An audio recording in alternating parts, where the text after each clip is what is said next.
That's not good.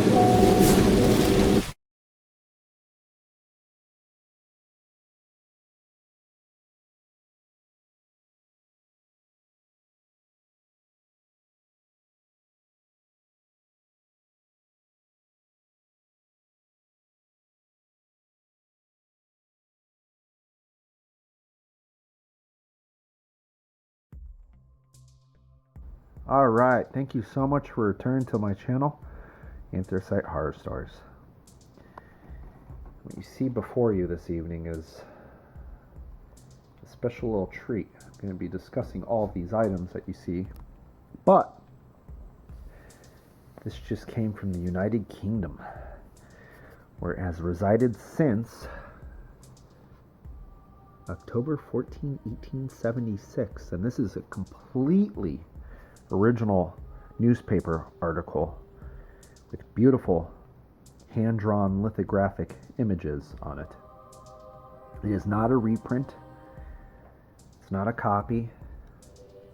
It's a stellar specimen, and it looks like it just rolled off of the printing press this evening, which is just astounding. I don't even know what to say. And it chronicles the Prospect mine. This is technically a colliery. So when you hear the word colliery, just think of complex, because you have the mine up here is where the shaft would be. And the mine is, the coal mine itself. But when you hear colliery, it's the network of buildings and rail lines and all of that. So just think of complex. So colliery, complex. But we'll refer to it as a mine. This is just awesome. Our artist tour in the United States, the coal fields of Pennsylvania, an anthracite mine, Wyoming Valley. Unfortunately, there is no original newspaper company that ran this. I looked all over, I couldn't find it. But the cool part is, we know that they sent their field agents over, / journalists, and they had an artist who sketched these very scenes that he witnessed with his very eyes, which is a nice glimpse back into the past. So, we'll talk about child labor in this video, such as the Slate Boys, also known as the Breaker Boys. And this is a real sad thing to talk about, because a lot of these kids were 5 and 6 years old. And we'll talk about the Prospect Colliery, which was located in the Wilkes-Barre Plains border. So, what you see here is the Prospect Breaker. In the foreground here is the Susquehanna River. Today, the Cross Valley Expressway crosses the Susquehanna River. Back here out of view would be Luzerne, and up here would be heading towards the Wyoming Valley Mall. Right here would roughly be the River Grille, and right to the side of the River Grille would be the Gauntlet train bridge. It's that massive steel bridge that goes over the Susquehanna River. So the Plains Wilkes-Barre borders all in this area. I can't believe how rural it was. Look at how rural. There's nothing. There's a little hut in the foreground there. Obviously you have your huge breaker. There's no homes. It's still somewhat wooded, but it's something out of a novel. You can see the gentleman in the foreground fishing there.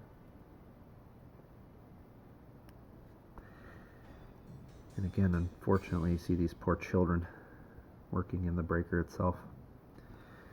So, this was a first generation coal breaker. So we know that this article from October 14, 1876, 146 years ago. This would be a first-generation breaker. It was constructed completely of wood, and the metal gears inside would be lubricated with oil. And that was kind of scary because people would have teapot oil wick lamps on their heads. They would be smoking. A lot of people didn't speak English. So, there was a lot of confusion there. Language barrier. That would often happen. So, if breakers burned down, they were replaced with steel and concrete ones from the early 1900s onward, and these breakers would eventually be phased out. And if they didn't burn down, they would be replaced by more modern breakers that were more efficient. So this is the first generation Prospect Colliery, and this is the second generation Prospect Colliery. You can see on the sign there, it talks about Prospect Colliery. There you go. Lehigh Valley Coal Company. Prospect Colliery. This is another view of the second breaker, the more modern one.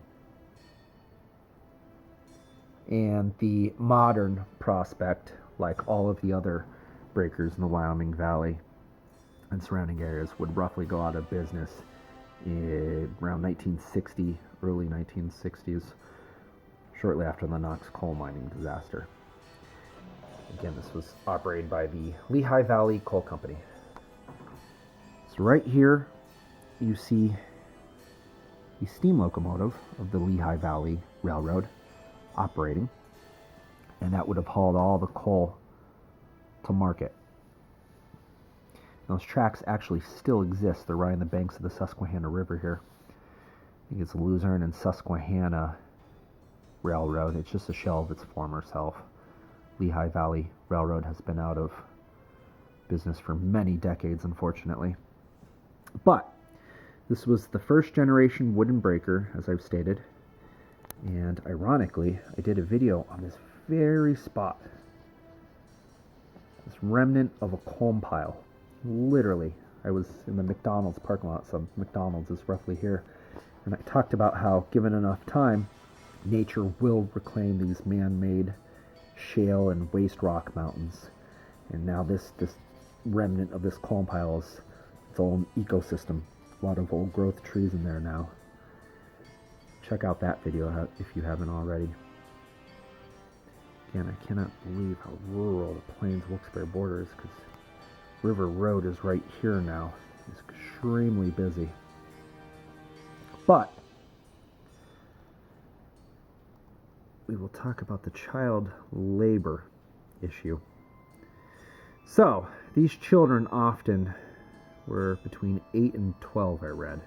Sometimes they were as young as 5 years old. It's an extremely dangerous job.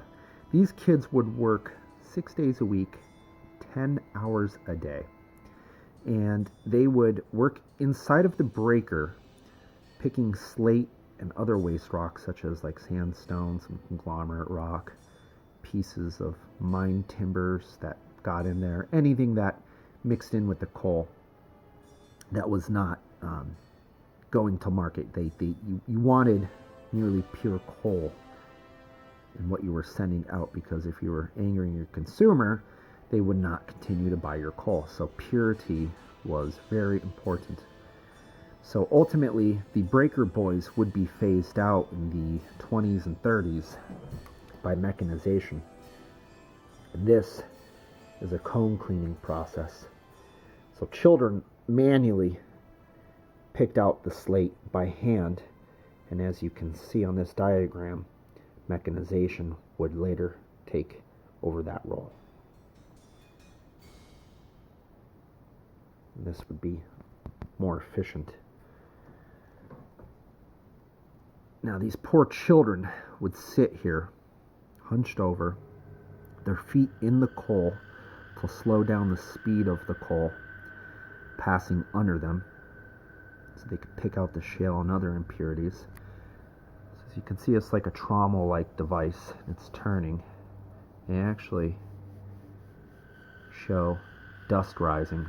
It was extremely dusty. These children would get anthracite, which is black lung, just from sitting in the breaker. Often these children never went underground, and they would have dangerous levels of coal dust in their lungs, and it would give them a whole host of respiratory issues that would later haunt them and ultimately kill them, even though they didn't step foot underground. So, I notice here that they have the windows open. The windows being open would help a little bit with the dust control, but there was no proper ventilation. And unfortunately, coal dust is respirable. It will even go through a respirator. That's how vicious it is. It will go through a P100 respirator. That's how small the coal atoms are. I can attest that. I have worn P100 respirators in mines, and coal dust still gets through.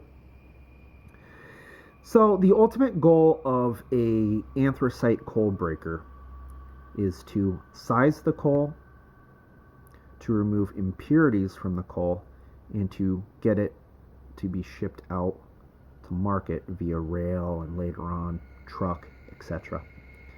So coal ultimately is going to be gravity fed through a series of crushers and chutes. So this was most likely near the top of the breaker. So it's going to crush coal into various sizes. There would be like stove, steam, nut, pea. So there's no uniform size. There's varying sizes for differing markets. And often kids would fall into these crushers, and crushers were like cylindrical drums with spikes on it. It was almost like something from like a medieval mace. Really, really horrible stuff.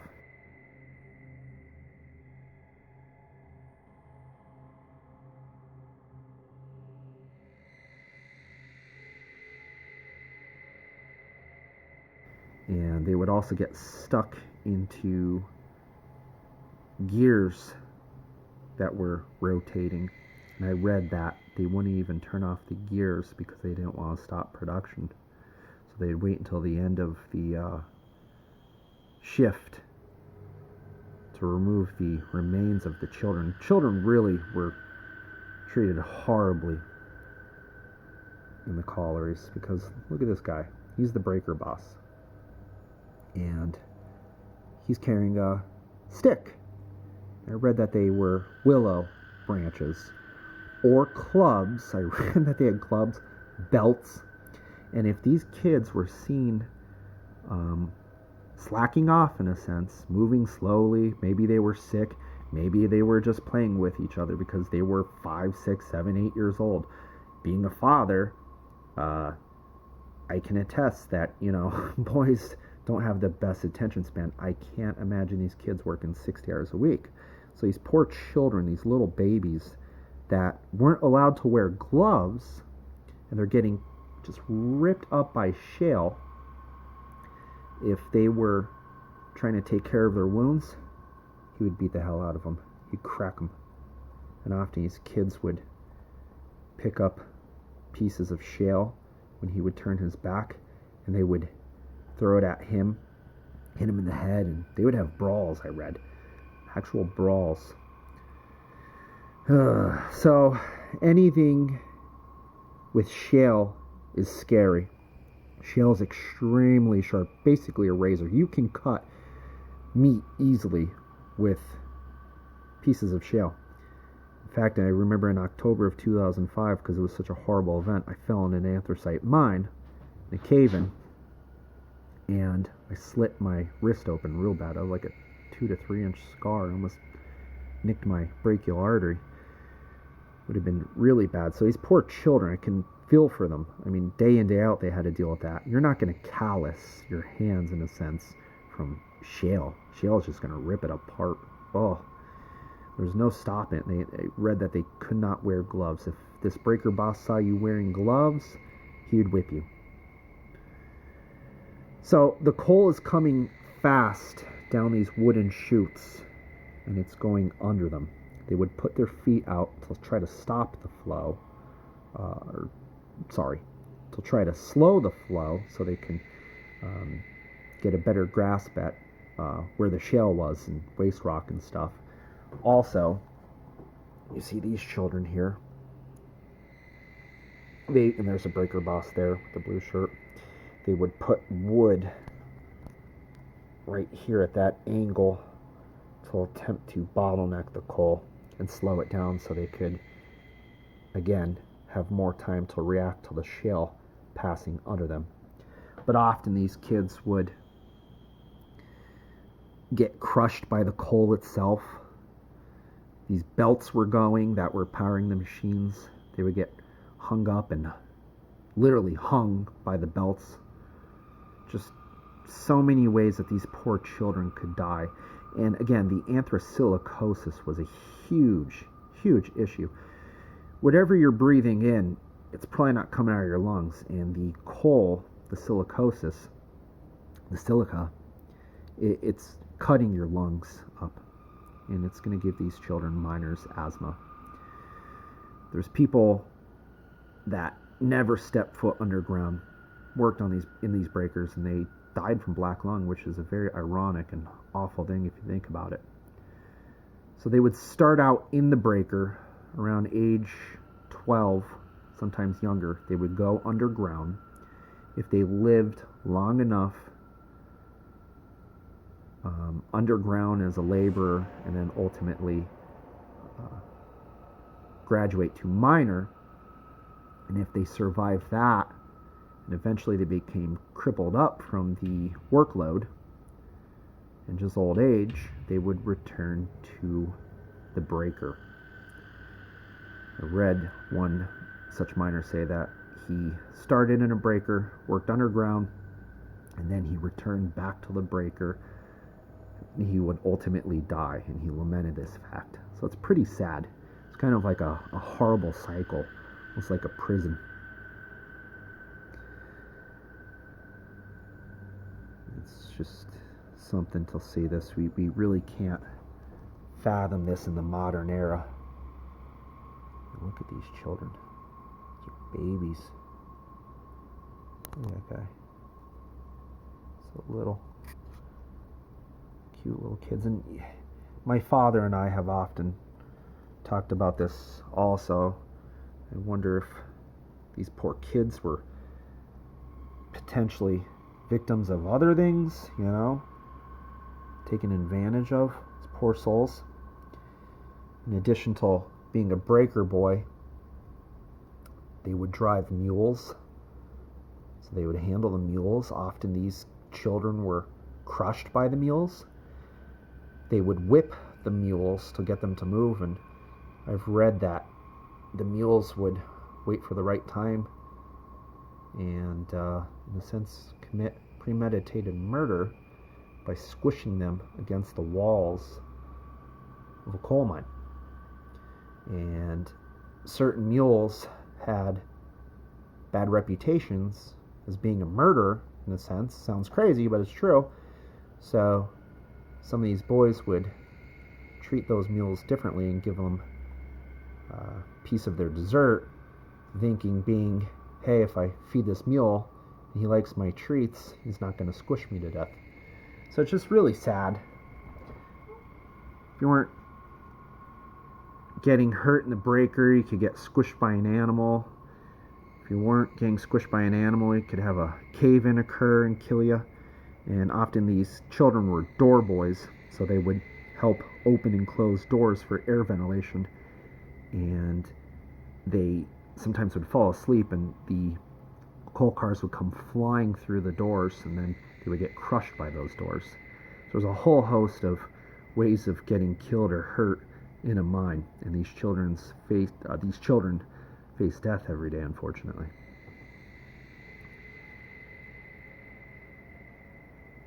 So up here is where this most likely took place. Sorry, I'm just looking at that, trying to acclimate myself to the exterior shot of the breaker there. That's probably where that happened. So when they would pick the culm out, which was the waste rock, they would put it off to the side right there in these little bins. You see this kid's left foot. And here you could see to the right here, he's putting the culm there. And then that will go out to the culm piles, those big waste rock mountains, ultimately. So in addition to getting crushed to death and having anthracite, a whole host of other horrible things occur, these kids would often suffer from amputations. And they would be maimed and scarred for life. The breaker was extremely loud. If you just Google, if you just look up on YouTube here, coal breaker, anthracite coal breaker in action, you can see some old videos of more contemporary style, independent type, smaller breakers operating. They're extremely loud. These kids did not have hearing protection, so they would become deaf. They would become deaf at a young age. And again, when a child is young, their body's forming, so they're more susceptible to damaging their body over the course of the rest of their lives when they're subjected to such traumas from a young age. So these kids are often deaf the rest of their lives. Breakers, especially on this scale, would be unimaginably loud. So they would urinate on their fingers and hands from the shale cuts in an attempt to clean out the wounds. And they thought that this would also callous their hands to an extent. They didn't have access to soap, probably both at home and definitely not at work. So they would, unfortunately, again, resort to urinating on their hands. I forget what book it was. I want to say, but don't hold me to it, When the Breaker Whistle Blows. And I thought I had a copy in the house. It's somewhere. I couldn't find it. There was a quote from an older gentleman who worked as a breaker boy and underground, ultimately. I believe he worked underground. But he said when he looked back at that time in his life when he was a breaker boy, it just bothers me to even talk about it. It's just so sad. He said that he would just weep and he would just cry. And it was a really good quote. I wish I could find it. One day I'll have to find it and share it as a post on here. But he said he would just weep uncontrollably about all the awful things that he was subjected to and how he didn't have a childhood. And even as old age, it just brought him to tears.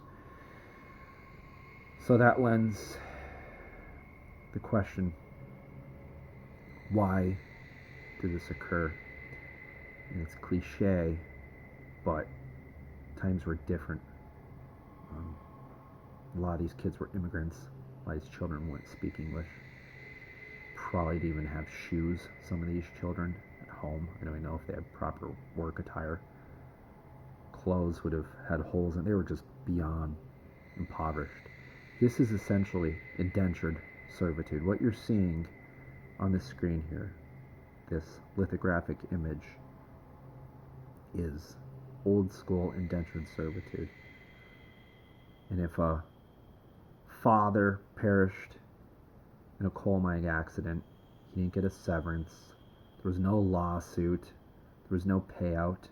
In fact, those debts, such as renting your coal company home, the outstanding balance on his supplies, such as black powder, tools, etc., etc., the coal company would pass that along to the widow, and the children were expected to go work in the mines, such as breaker boys, and then ultimately underground. That's no joke. That's not propaganda. I'm a proponent of capitalism, but unfortunately, this part of Victorian era and Gilded Age American Industrial Revolution history is, unfortunately, in my eyes, vulture capitalism. Yes, it led to the success of the 20th century and ultimately the 21st century, but 19th century and early 20th century anthracite coal mining history is just absolutely disturbing. It was just brutal. So these children would go and work off the debts, and also fathers expected their boys to help supplement the family income by working in the breakers, and they didn't have the luxury of going to school. This was their school. This was their future. This was their life ultimately, was the breaker and the coal company. And as dark and as awful as it was just reality. There was no welfare back then. There was no way to get a bailout in a sense. Your church could help you out a little bit with possibly feeding you and all, but you had to work, and it started at a very young age, unfortunately. It is sad, but it was the reality again of Gilded Age and Victorian America. So, on a lighter note, sorry for that buzzkill commentary, but it's just the way it was. So right here roughly would be where the new Wilkes-Barre Area School District High School is, at a price tag of $80 million or so. They just built a new football stadium, so I'm sure that added to that $80 million price tag. And they brought in a thing called dynamic pressing. So it was essentially a culm pile that was reclaimed, but there was still culm left, a lot of culm. I personally thought a lot of culm. They didn't take it down to the dirt level, which was a little shocking. So they compacted where the school would be. So they brought in a crane, they had a big heavy weight, and they would load the weight up, they would drop it, they would free fall it. It would go boom, and it would hit, and it would compress the shale. And I also think they were doing that in addition to compressing the shale, also in the hopes that it would possibly cave in some mine workings that might be close to the surface. And I actually did have a chance encounter with someone that apparently operated that machinery. I don't want to get into it, but this person was getting their kid's haircut where I go, and they said that they actually hit tunnels 3 different occasions or something. And he actually said those tunnels went a ways, and I'm like, what? I couldn't believe it. I'm like, are you serious? They're like, yeah. I'm like, oh wow. They even said they found an intact air ventilation fan underground, and I was like, wow, that's crazy. So apparently I've heard, I don't know how true it is, that they've had some settling issues already with the high school, and that had to be addressed even before it opened. Again, don't know. That's what I was told. So, I mean, when you're building a top loose fill, in a sense, that's going to happen. Not the best spot, in my opinion, to build a $80+ million high school, but hey, whatever, at least the land's getting used. So, I'm going to flip over one of these postcards real quick. Again, this was the 2nd generation Prospect. It's too small to make out on camera, but that train does say, that coal gondola does say Lehigh Valley Railroad. And this is what I was talking about in one of my older posts when I was on top of a coal pile. It says, early coal operations were very wasteful, and these coal piles are now being put through washeries, and millions of tons of coal are obtained from this refuse. So, yep, this 1st generation breaker was not as efficient as the 2nd generation breaker and left a lot of coal in these waste piles. So they would rerun these coal piles over and over again all the way up until when the mines closed. And initially, when this mine would have opened, it would have been in the 1850s. Definitely during the Civil War in the 1860s, early to mid 1860s, this was a bustling place. And then ultimately after the American Civil War, that's when it blossomed into these huge collieries, and this was everywhere throughout the Wyoming Valley and Scranton areas in Schuylkill County. And lastly here, I'll just talk about how, for scale purposes, where my two great-grandfathers and where my grandfather worked, roughly this would be right about here. This was the Dorrance Colliery. That too was a Lehigh Valley Coal Company operation. And then up towards Motor World here, towards the Wyoming Valley Mall, that was the Mineral Spring Colliery. That was another Lehigh Valley Coal Company operation. If you go down the tracks here, about over here, scale-wise, would be the Henry Colliery. Again, Lehigh Valley Coal Company. And then just beyond that, to my left, as I'm sitting here, would be the Enterprise Colliery. And that's where I uploaded a video a few weeks ago talking about the St. David Air Shaft.